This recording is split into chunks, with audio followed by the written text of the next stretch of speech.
queridos alunos da Central do Enem. Eu sou o professor Guara, professor de História, e hoje nós vamos falar de Revolução Industrial, segunda parte. Aqui eu quero começar trazendo para vocês uma mudança, não é, uma profunda transformação que a Revolução Industrial trouxe para duas situações. Primeiro, a nova concepção do trabalho. Até então, o trabalho era visto como algo que era um castigo, inclusive divino. A partir da Reforma Protestante, a concepção de trabalho vai mudar. Não só a concepção de trabalho, mas as pessoas vão migrar do campo para a cidade, no que nós chamamos de êxodo rural, em busca de trabalho, de melhores condições de vida. Essas pessoas, uma vez chegando nas cidades, vão procurar trabalho nas fábricas que estão em desenvolvimento, que estão em processo de crescimento e se tornarão agora um outro tipo de trabalhador, chamado de operário. O operário, ele é um trabalhador urbano. O operário é um trabalhador que tem a exploração do seu trabalho dentro de uma fábrica. E o modo de vida urbano, por exemplo, a questão das cidades, passará a ser o desejo de consumo, vamos assim dizer, das pessoas a partir da Revolução Industrial. Então nós podemos identificar uma nova concepção da palavra trabalho. Palavra trabalho agora, isso vindo dos protestantes calvinistas, que defendiam já, naquele momento da Reforma Protestante, a ideia de que o trabalho passaria a ser uma condição básica para a salvação. E através do trabalho as pessoas poderiam crescer, poderiam evoluir, poderiam então chegar à prosperidade. E isso é uma defesa da teologia da prosperidade defendida pelo calvinismo, que sustenta inclusive o desenvolvimento do capitalismo. A ética protestante calvinista justifica o capitalismo nesse sentido. Por conta disso, então, o trabalho passaria a fazer parte da condição humana como uma condição básica para a pessoa ser salva. A outra situação é a forma de convivência das pessoas, que também será alterada com a industrialização. As pessoas que tinham o costume de viver no campo, aquela cultura rural, ela passa a ser substituída por uma cultura mais urbana.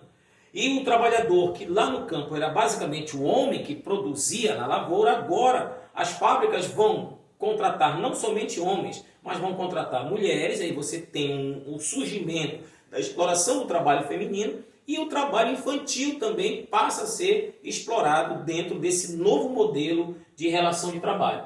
Então nós temos um controle técnico do processo de produção, então a fiscalização em cima do operário, visando, não é, o desenvolvimento a partir de horas trabalhadas desse operário dentro da fábrica.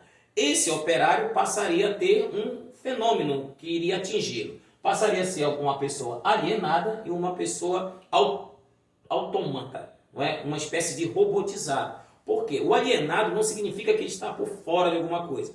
O alienado significa que ele é explorado a partir de uma ideologia de que através do trabalho ele pode melhorar a vida, pode prosperar, e na verdade ele está sendo explorado. E autômato porque ele vai fazer a mesma tarefa todo santo dia, repetidamente, o que vai fazer com que esse trabalhador fique alienado, ou seja, ele fique ocupado e preocupado em fazer apenas uma função. Então você não tem aquele trabalhador, por exemplo, do tempo do feudalismo, em que ele ia, derrubava uma árvore, ele carrega a árvore, ele descasca a árvore, transforma a árvore em madeira.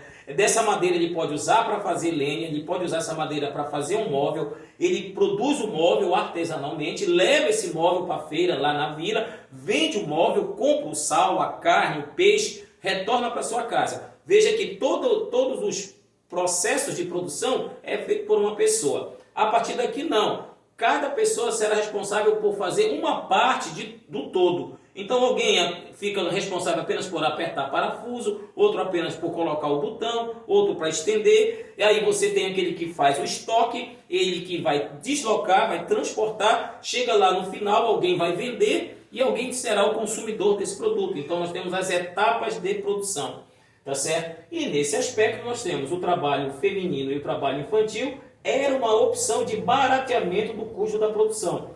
E nessa gravura de 1871 nós vemos crianças carregando barro numa olaria inglesa. E as crianças trabalhavam, além das olarias, trabalhavam em fábricas de vidro, em fábricas de tecido, em fábricas de produção de tecido, que era a questão da industrialização da lã. Então veja que os trabalhadores eles se colocavam nessa posição. Ok? Na próxima aula nós falaremos da reação desse trabalhador que é explorado por esse novo sistema. Tá bom? Até lá!